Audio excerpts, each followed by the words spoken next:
नाम नमस्कृत्य नरं चैव नरोत्तमं देवीं सरस्वतीं व्यासं ततो जयमुदीरयेत् मूकं करोति वाचालं पङ्गुं लङ्घयते गिरिं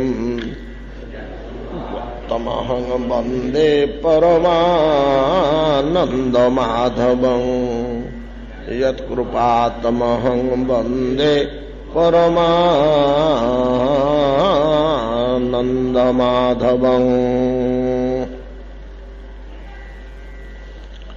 यत्कृपातमहं वन्दे परमानन्दमाधवं।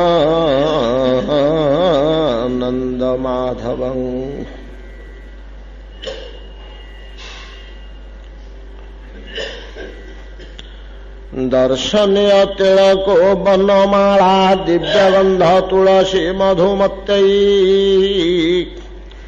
अलिकुलै लघु संगीतम अभीष्टम आद्रियनर्जर्हि संधित वेणु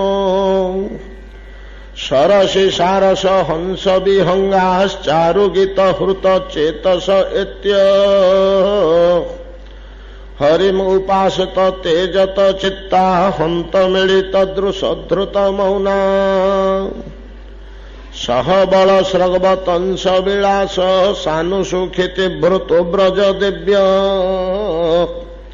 हर्षयनर्जहि वेणुरवेणो जात हर्ष उपरंभति विश्वं महतातिक्रम संकित चित्ता मंद मंद मनुगर्जति मेघ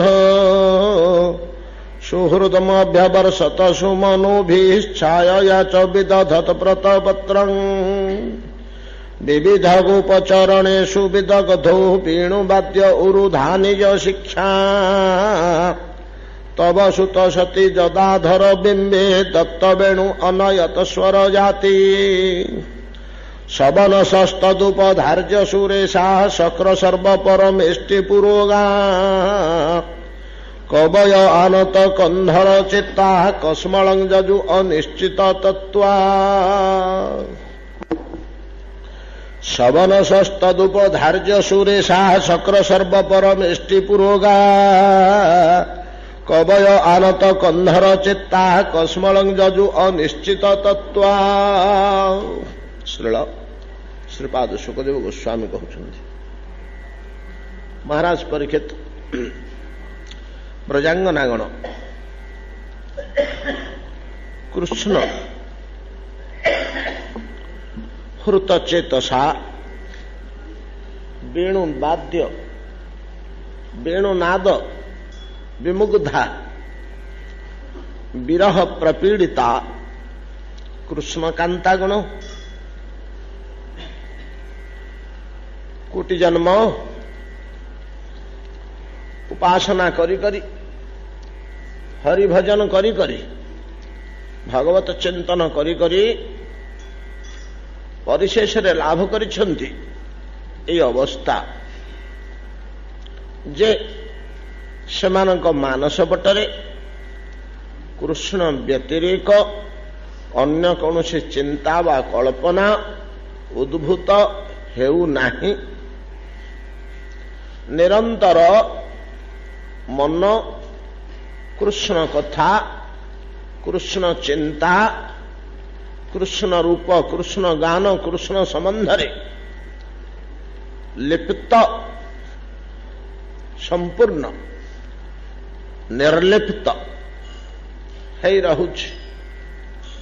यद्यो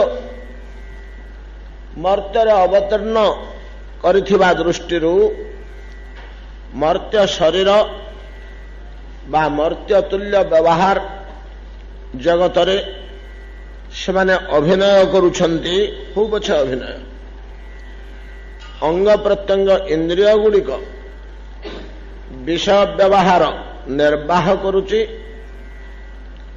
अंतःकरण मन बुद्धि श्रीकृष्ण तत्वरे संपूर्ण बुड़ीकी रही। ये हूँ गोपांगना मानकर अवस्था एवं कोटिकल्प उपासनार ये हूँ अंतिम फल जहाँ हमको शास्त्र माने कहउछंती ए अवस्था आसिले जीवर यह हूँ चरम कल्याणकृत अवस्था। मत्कथा श्रुतिमात्रेण मयि सर्वगुहाशये मनोबुद्धिरविच्छिन्ना यथा गंगाम्भसाम्बुधौ। ए अवस्थाटी हूँ जीवर चरम अवस्था। मत्कथा श्रुतिमात्रेण मद्गुण श्रुतिमात्रेण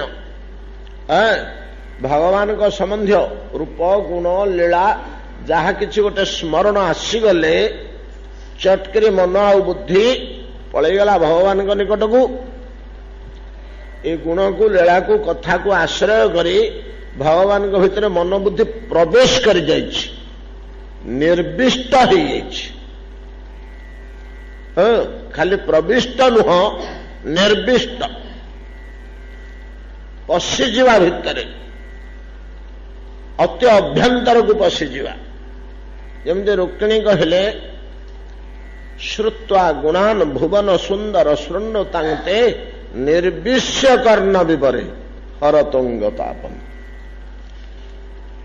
हे कृष्ण तुम कथा कान भितर प्रवेश करिनी आउ ना निर्वेश करिछि, निर्विष्य कर्ण विपरे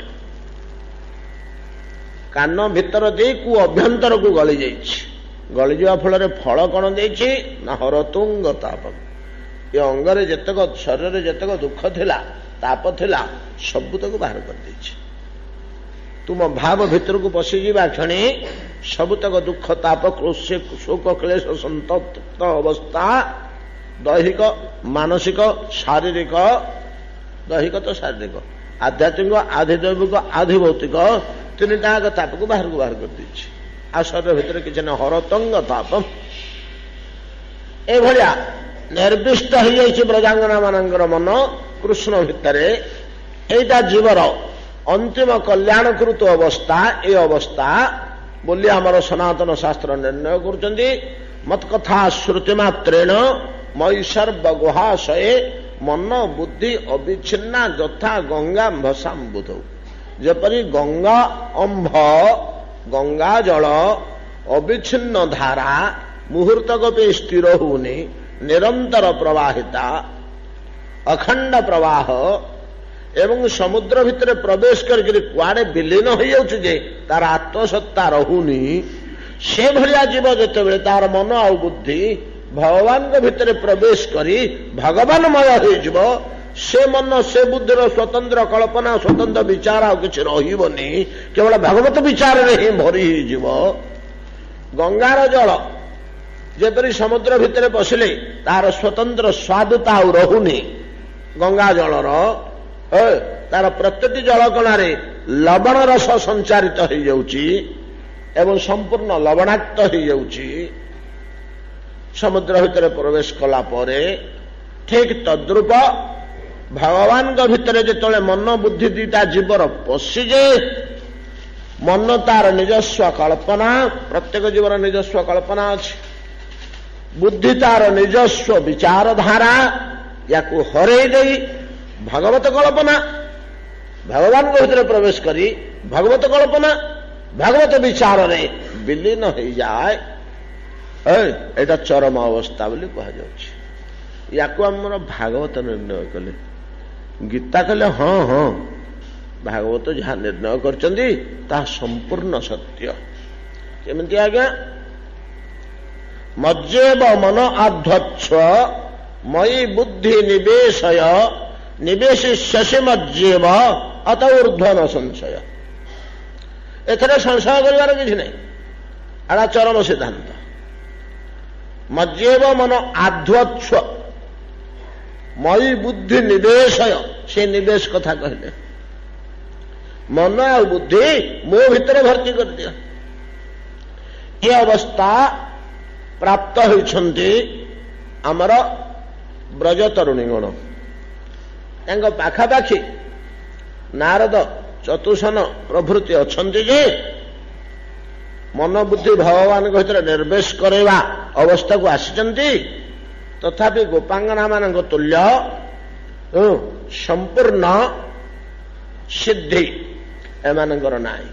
समय समय टिके पळि आସୁଛି ବାହାରକୁ समय समय टिके ବାହାରକୁ ପଳେଇ ଆସୁଛି अवश्य चतुष्नंगर पर ହେଇଗଲା आगे पळେଇ ଆସୁଥିଲା मन भगवान के प्रवेश कला पर बाहरी आसुला आत्मसत्ता हरऊ नथला निजस्व स्वतंत्र विचारधारा किछिटा रहुला जेतेबेले वैकुंठ परिदर्शन करने को गले भगवान देखा गला भगवान चरणारविंद प्रणाम करदे भगवान पादर किंजल मिश्र तुलसी मकरंद वायु नाक भितर पशि भितर पशिगला सीटा बदलीगला सी आसीगले एमाने जदिओ 24 घंटा 23 घंटा 59 मिनिट भगवत भाव विलीन हो मन रहिले परिस्थिति क्रमे केतबेले मिनिटे पे बाहर को पळि आसीबार संभावना अच्छी आम नारद जीवन धारा भितर सत हो कि कल्पना हेले मध्य तो सार कथा विशिष्ट और मूल्यवान नारद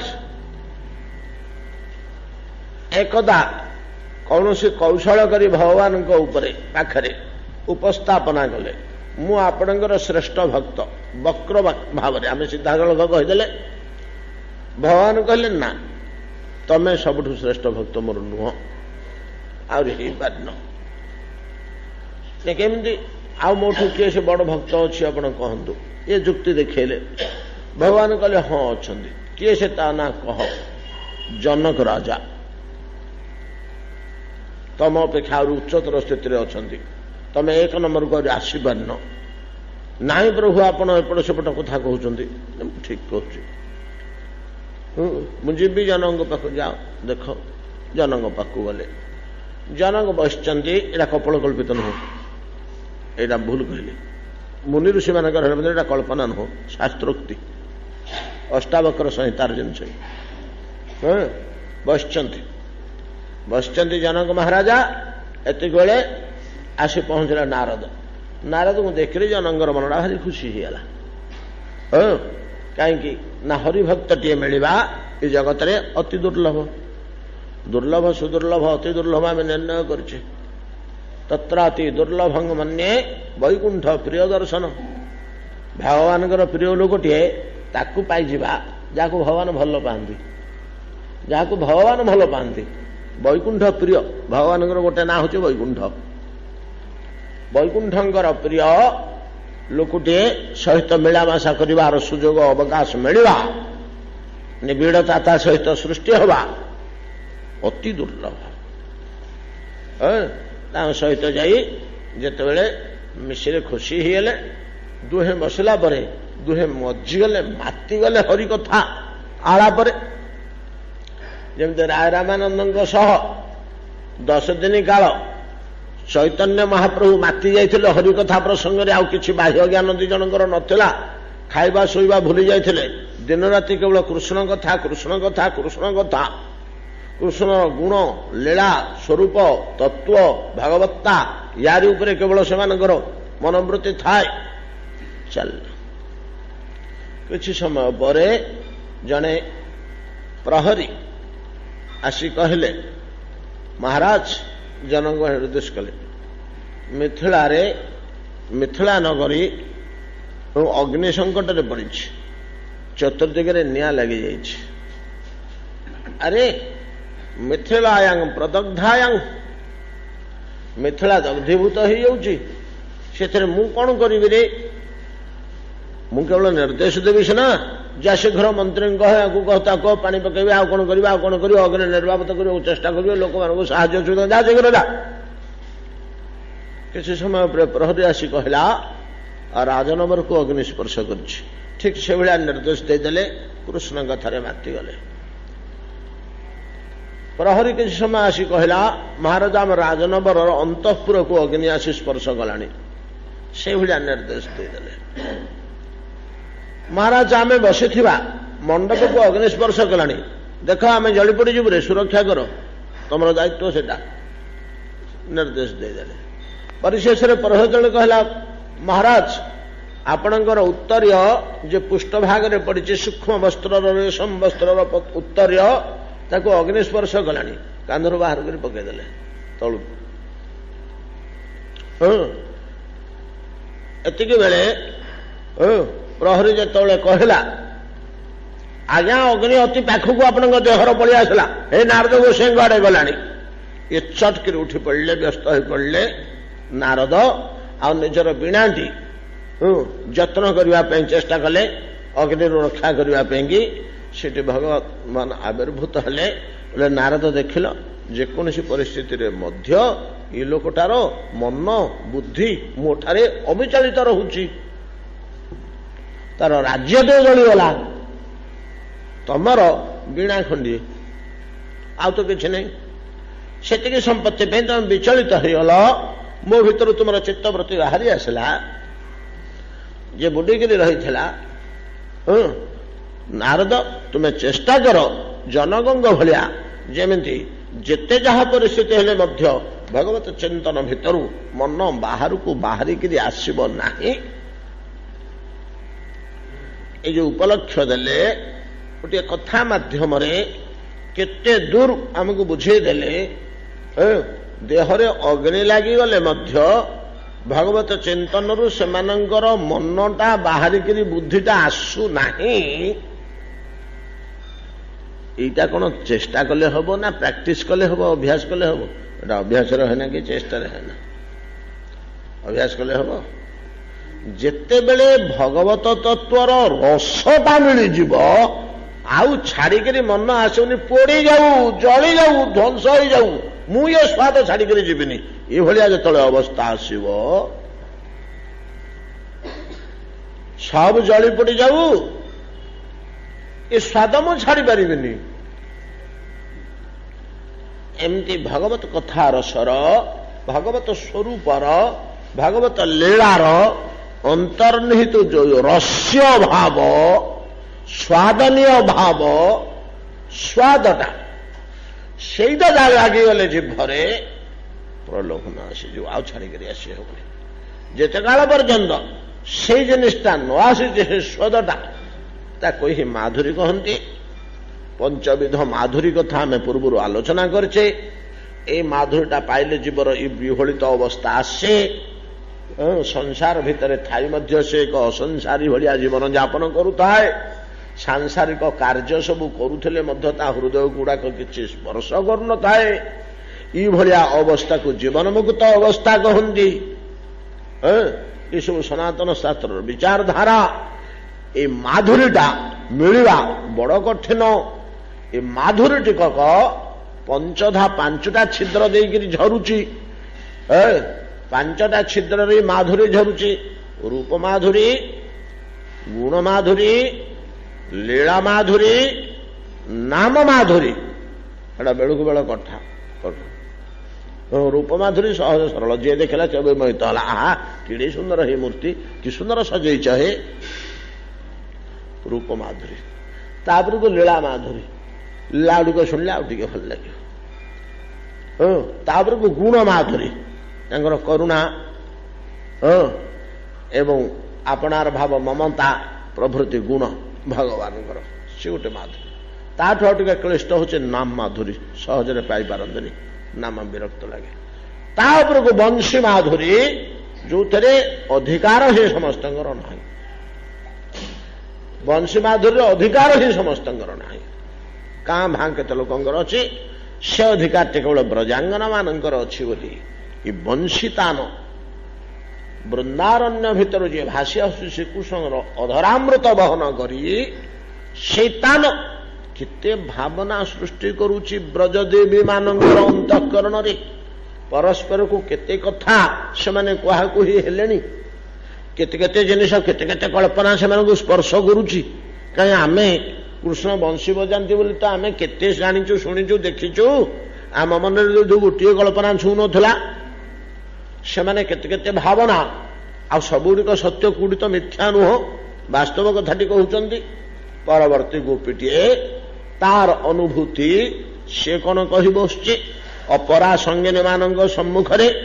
ସଖୀ ନିଜ ପଦାର ଜଲ ବଧେଇ निज पदाबज दल ध्वज वज्र नीरजाकुश विचित्र ललामयी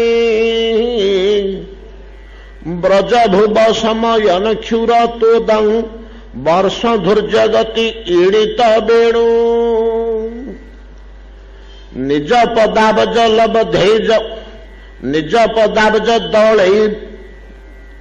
अर्बज वज्र निज पदाबज दल यार ध्वज वज्र नीरजाकुश विचित्र ललामयी ब्रज भुव समयन क्षुर तोदम वर्ष्म धूर्य गति रीडित वेणु ब्रजति तेन वयंस विलास वीक्षणार्पित मनोभव बेगा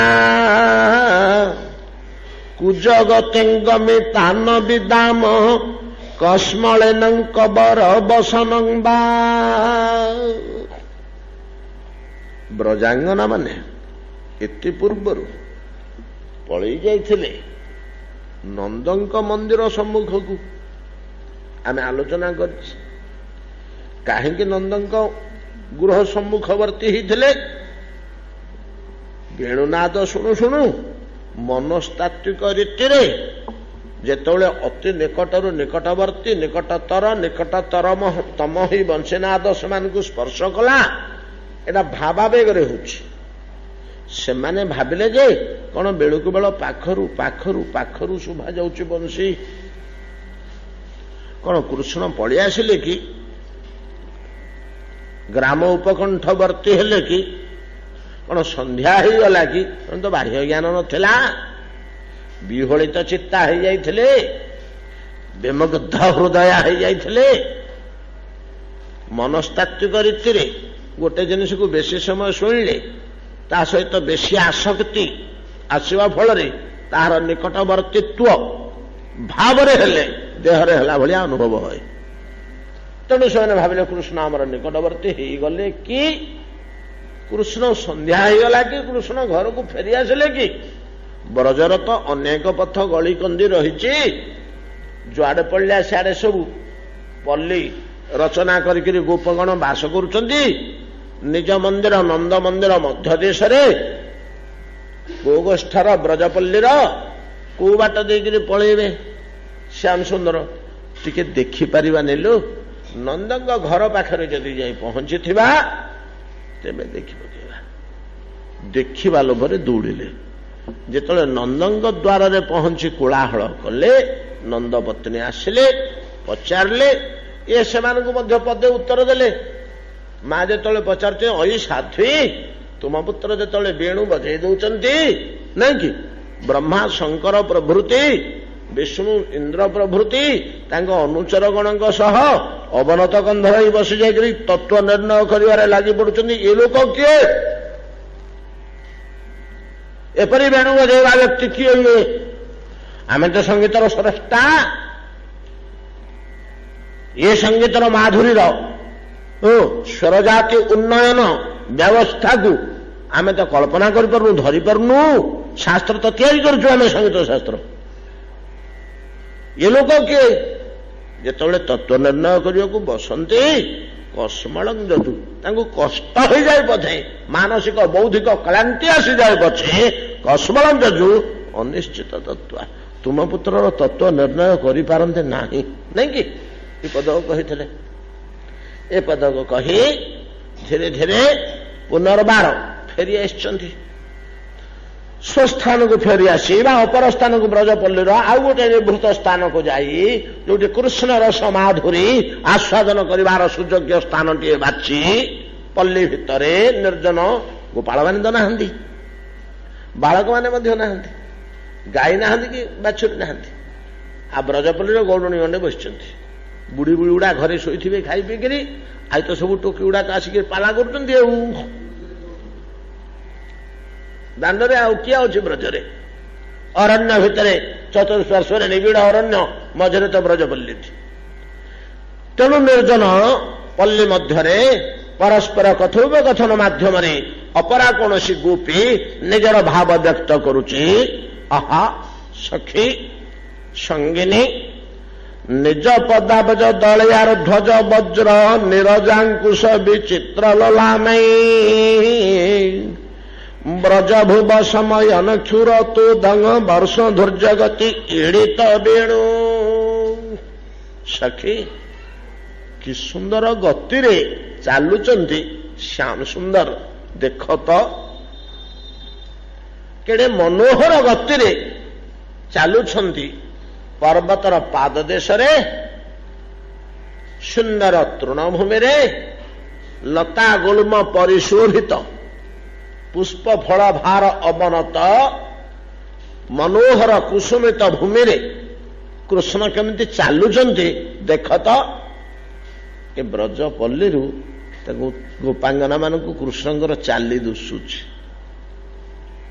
କୃଷ୍ଣ ତ ତାଙ୍କ ଭିତରେ ପଶି ଯାଇଛନ୍ତି ନା, କଣ ବାହାରେ ଅଛନ୍ତି ଯେ, ଦୂରରେ ଅଛନ୍ତି ଯେ ଦୁଶିବନି? କଣ ଇ ଆଖିରେ ସେ ଦେଖୁଛନ୍ତି? କୃଷ୍ଣ ତ ଅଛନ୍ତି 10 ମାଇଲ ଦୂରରେ। ତତେ ଏଇଠୁ କେମିତି ଦୁଶିଗଲା କୋଉଡୁଣି? କହି ପକଉଛୁ ଦେଖ ଦେଖ କେମିତି ଚାଲୁଛନ୍ତି ବୋଲି। ନା, କୃଷ୍ଣ ତାଙ୍କ ଭିତରେ ପଶି ଯାଇଛନ୍ତି। ଚାଲି ଚାହାଣୀ ଗତି ଭଙ୍ଗୀ ରୁଚି କଥା କଳାପ ସବୁ ଭିତରେ ପଶି ଯାଇଛି। ଅନ୍ତର୍ମୁଖୀ ହେଇ ସେମାନେ ତ ଈଶ୍ୱର ସତ୍ତାକୁ ଆସ୍ୱାଦନ କରୁଛନ୍ତି ନା, ରସତନ୍ମୟ ଭାବରେ। ତେଣୁ କୃଷ୍ଣଙ୍କର ପର୍ବତର ପାଦ ଦେଶରେ ତୃଣଭୂମରେ ପଦକ୍ଷେପ ଗତିଶୀଳତାକୁ ଲକ୍ଷ୍ୟ କରି ବ୍ରଜାଙ୍ଗନା କହୁଛି, ସଖୀ କି ସୁନ୍ଦର ଗତି ଶ୍ୟାମ ବନ୍ଧୁଙ୍କର, କେଡ଼େ ସୁନ୍ଦର ଚାଲୁଛନ୍ତି।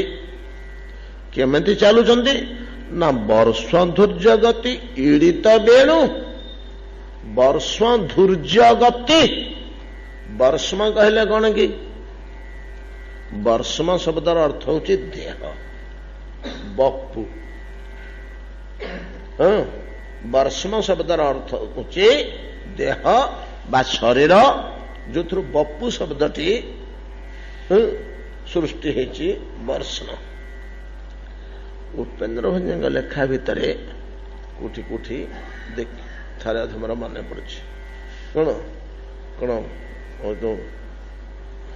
ବର୍ଷ ପରି ମହାମନୋରମ ହେଇଥିବ। ଯେତେବେଳେ ଜରତା ବେଶ୍ୟାକୁ ଆଣିବା ପାଇଁକି ଯାଉଛି, ଜରତା ବେଶ୍ୟା ଯାଉଛି ଋଷ୍ୟଶୃଙ୍ଗ ମୁନିକି ଆଣିବା ପାଇଁ, ସେତେ ରାଜାଙ୍କ ନାଁ କଣନ୍ତି? ସେ ରାଜାଙ୍କୁ ଅଗଜି ଫେରେ ଅଛି ତାଙ୍କ ନାଁ ଲୋମପାଦ। ଲୋମପାଦ ରାଜାଙ୍କୁ ସେ କହୁଛି ଯେ ଏମିତି ଗୋଟେ ସଜଡ଼ାଇ ଦିଅ ନାବ,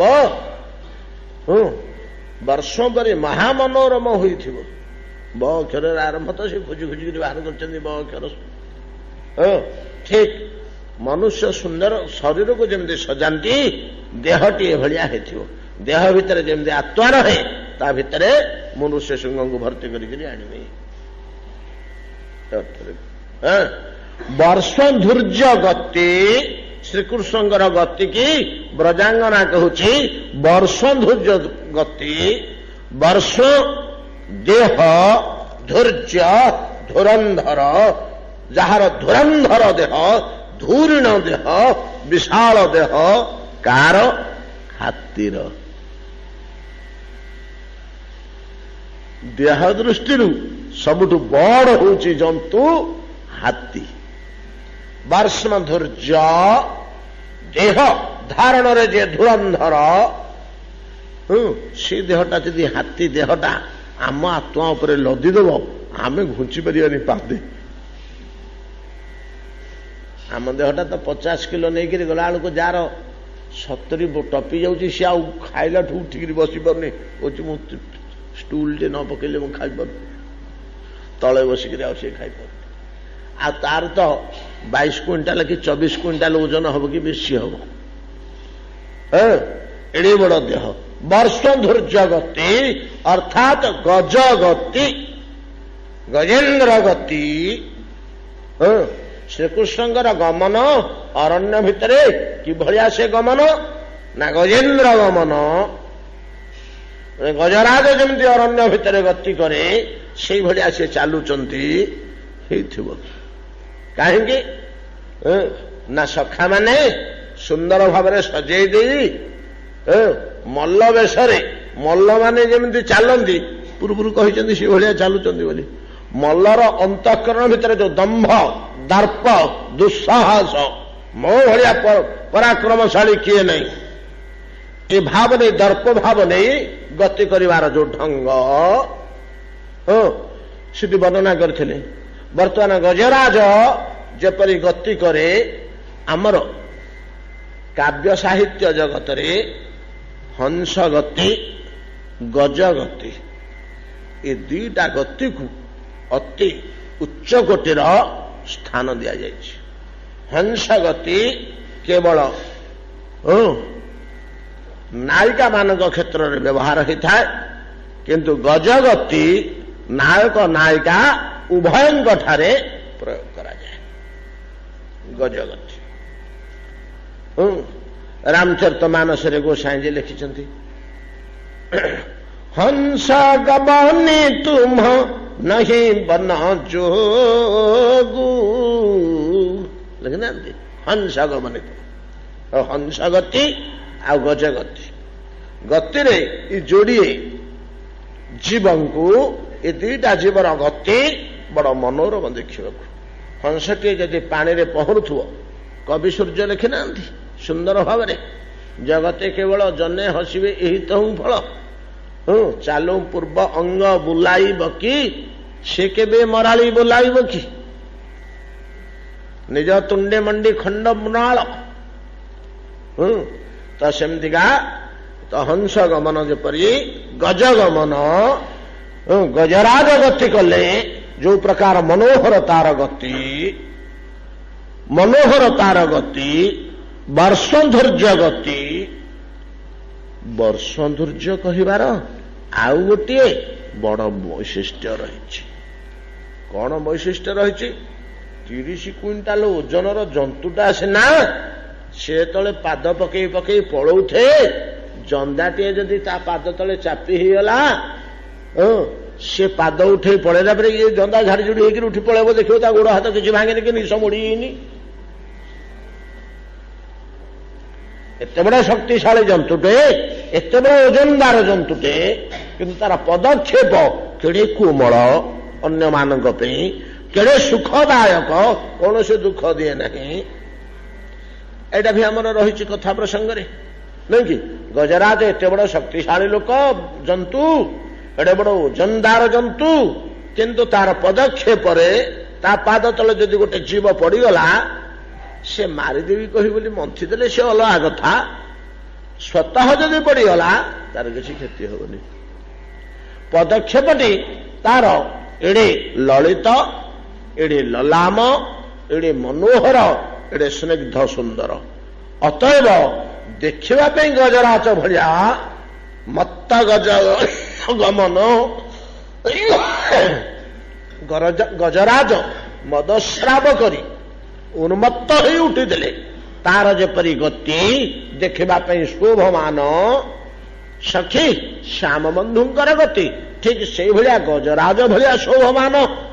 ବର୍ଷଧୈର୍ଯ୍ୟ ଗତି ହେଲେ ମଧ୍ୟ ତ ଗଜରାଜର ପଦକ୍ଷେପରେ ଯେମିତି ତୃଣଟିଏ ମଧ୍ୟ ବଙ୍କା ହୁଏନି, ଚାପି ହେଇଯାଏ ପୁଣି ସିଧା ହେଇଯାଏ, ପିମ୍ପୁଡ଼ିଟିଏ ଯେମିତି ଦଳି ହୁଏନି, ଝାଡ଼ି ଝୁଡ଼ି ଉଠିକିରି ପଳେ, ତାର କିଛି କ୍ଷତି ହେଇନଥାଏ, ପରମ ସୁଖମୟ ପଦକ୍ଷେପ।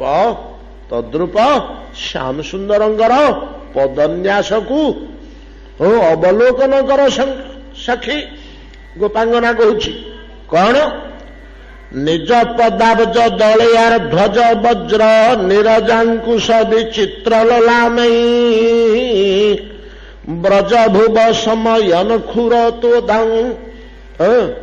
ନିଜ ପଦ ଅବଜ ଦଳ ଧ୍ୱଜ ବଜ୍ର, ନିଜ ପଦ ଅବଜ। ଶ୍ୟାମ ସୁନ୍ଦର ନିଜର ପାଦର, ନିଜ ପାଦ ଗୁଡ଼ିକ କଣ ନା ଅବଜ। ଅବଜ କହିଲେ ପଦ୍ମ, ପଦ୍ମର ଦଳ, ପଦ୍ମର ଦଳ, ଦଳ କହିଲେ ପାଖୁଡା, ନାଇଁ କି? ଦଳ କହିଲେ ପାଖୁଡା। ପଦ୍ମ ଭଳିଆ ମନୋହର ରଙ୍ଗଯୁକ୍ତ କୋମଳ ସୁନ୍ଦର पाद पद्म आम पाद को पद्म सहित सब तुलना करूँ पाद पद्म पाद पद्मर पद्मर जो सब गोटे गोटे पाखुड़ा थाए दल थाए ये पादर जो अंगुली गुड़िक रही दल तुल्य अंगुली गुड़िक है तार दल पद्मर पाखुड़ा पादटी पद्म अंगुली गुड़िक तार पाखुड़ा से अंगुली गुड़िक सह जो पाद पकई पकई वनभूमि में पलाउंट ब्रजटा तो धूलिमय अरण्य भितर तृण थिले मध्य जिबा आसिबा रास्ताटारे आउ तृण अच्छी कि दीपटे तृण सीना उठिथिब गुरु जोठी गति करुचंदी बुलुचंदी सबुले सेठु आउ तृण कोठी आसिब तांको क्षुरार आघात रे धूली रे परिपूर्ण से धूली उपरे ए पादपद्म अंगुली सह जो न्यस्त हो जाए धूलीटा होता जो अंगुलीर चिन्ह गुड़िक ठीक उठी जाऊँगी धूली न होता खाली गोईठीर चिन्ह बा उठंदा अंगुलीर चिन्ह खाली टे छाप रही जाता ईसत आभास किंतु धूली एकदम पाउडर भाया मुहरे लगेगा powder Bhaya Dhule ब्रजर Dhule गोईठी to आरंभ कर अंगुली अग्र भाग पर्यंत सुंदर भाव पाद गुड़िक पड़ी पड़ी जाइए निद पजाब्ज दले चाहिदेले से पाद चिन्ह को जो पथरे कृष्ण चाली चाली पलैले गजराज गतिरे नितंब विन्यास पूर्वक जिते पलै जाउछन्ति भगवान श्री कृष्ण गजराज गतिरे पाद चिन्ह सब रही जाउछि से पाद को चाहिदेले कौन देखा जाउछि वज्र ध्वज नीरज अंकुश प्रभृति विचित्र चिन्ह रे भरपूर नहीं कि भगवान श्रीकृष्ण पादरे केतुटा चिन्ह जे भूलीगले कि सब केते आलोचना है 10 वर्ष तले 7-8 वर्ष तले डिटेल टिपिक नहीं समस्त खाता खोजले बाहर 18 लक्षण गोटी गोटी कर डाकी थी पादरे को चिन्ह 9टा से पादरे को चिन्ह 9टा 18 लक्षण राधाराणी पादरे 24 लक्षण 24टा लक्षण तो को जगार पादर कोठी को चिन्हटा रही कौन कौन चिन्ह निज पदाब्ज दले निज पाद पद्मर पाखुड़ा समेत अंगुली मान समेत जो चिन्ह उठी जाऊँगी अंगुली सहज चिन्हटी उकुटी उठुची कोठी धूली उपरे तो ध्वज वज्र नीरज अंकुश ए सबू चिन्ह गुड़िक रोचे ध्वज पताका नहीं कि ध्वज पताका वज्र वज्र कहले हीरा इटी वज्र विद्युत इटी हीरा हेनी ये तो वज्र निजस्व वज्र वज्र चिन्ह अर्थात विद्युत चिन्ह कोटे ध्वज कोटे वज्र कोटे नीरज पद्मटी पादरे चिन्ह छेड़ी पद्मटी पाद दिहरे पद्म चिन्हटी अच्छी पद्म फूलटी भाया से पाद चिन्ह पड़ जाए धूली उपरे से छापी ही दिहरे नीरज एवं अंकुश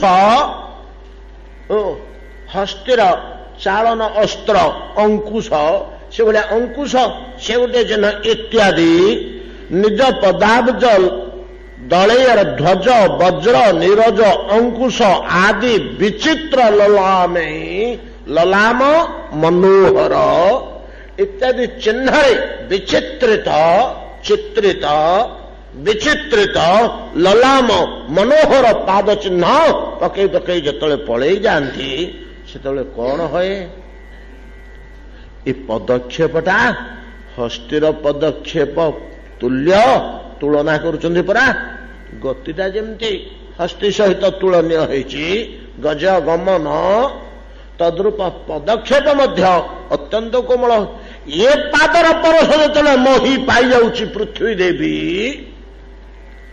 जेतले पृथ्वी देवी ए पादर स्पर्श पाई जाउची सेतबेले कौन होउची ନା ବ୍ରଜଭୁବ ସମୟନ କ୍ଷୁର ତୋଦଂ।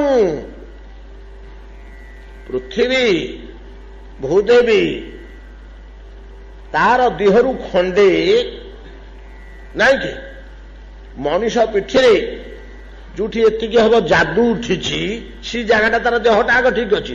ଯୋଉଠି ସେ ଯାଦୁ ବାହାରିଛି ସେ ଜାଗାଟା ଯେମିତି ତାକୁ କଦର୍ଯ୍ୟବୋଧ ହଏ, ଜଳେ କୁଣ୍ଡେଇ ହଏ, ନାନା ଅବସ୍ଥା କରେ, ଦେଖିବାକୁ ଅସୁନ୍ଦର ଦୁଷେ।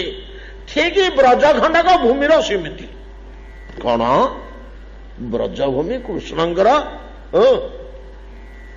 ପଦନ୍ୟାସ ଯୋଉଠି ହଉଛି ସେମିତି ନା? ହଁ, ଏଇଟା ନିରନ୍ତର କ୍ଷୁରତୋଦମ୍, ଗୋ ବୃଷଭଙ୍କର ପ୍ରଚଣ୍ଡ କ୍ଷୁର ତାଡ଼ନାରେ ନିରନ୍ତର ଖୋଳି ହଉଛି ନାଇଁ କି?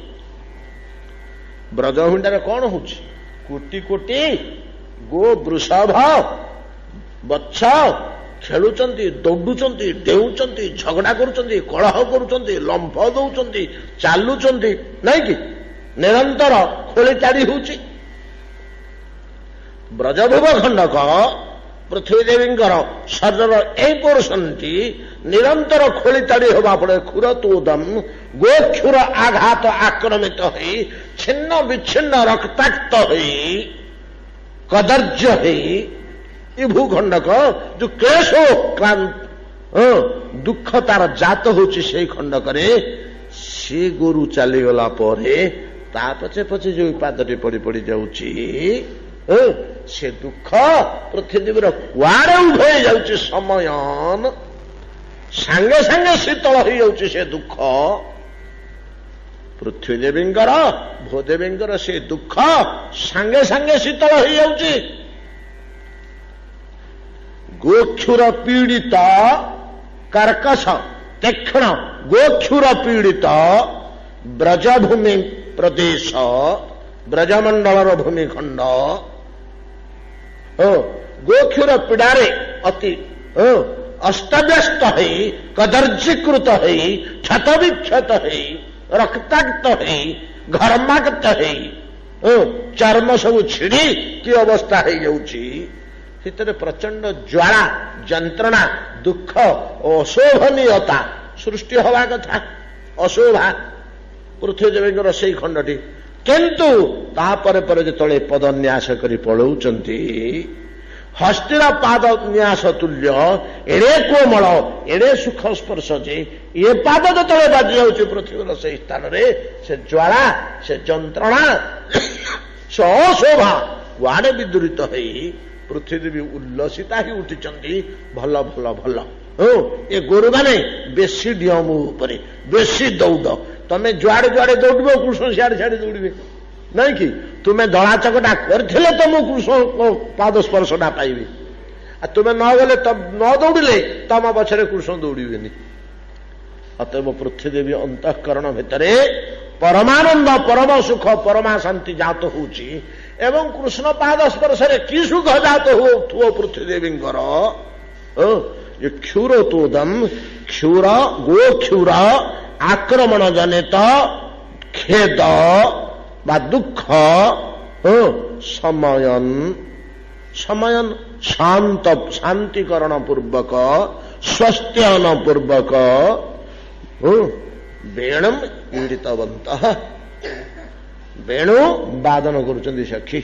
କିଭଳିଆ?